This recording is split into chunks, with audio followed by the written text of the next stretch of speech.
Pagising sa umaga, tinimplahan ko agad ng gatas si Baby, tikbalang natin. At saka painumin natin ng gatas si Baby para mainitan yung nilalamig niyang lamang loob.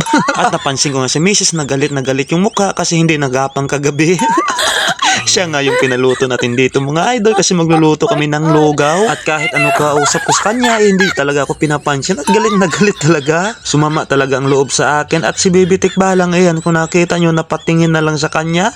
Hindi niya alam kung ano na yung nangyayari sa mundo. at yung asawa natin mga idol, ayan, kinakita nyo, ayan, sobrang sungit niya talaga. At binuksan ko nga itong niluluto niya mga idol at ito'y kumukulol niya. Kaya itong mga idol, inutusan ko siya na lang maglagay ng malunggay at galit na talaga. Nilagyan namin ng malunggay mga idol yung lugaw para maging healthy yung lugaw ni Baby. Para kay Baby yan mga idol. Nilagyan natin ng malunggay para maging healthy talaga yung breakfast niya ngayong araw. At hinalo-halo ko lang yan mga idol hanggang sa lumambot yung bigas. At ito na nga mga idol, nilagyan na natin ng gatas yan at hinalo-halo mga idol. Tapos ito, inutusan ko naman yung galit nating asawa na pakainin na si Baby.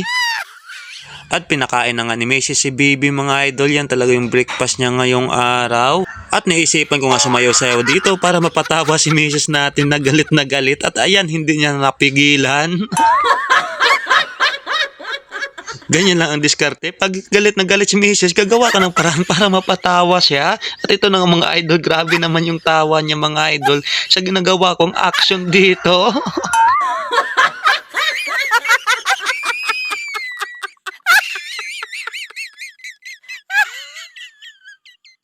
At pati nga rin si Baby Tikbalang, ayan, hindi napigilan, tumawa na rin.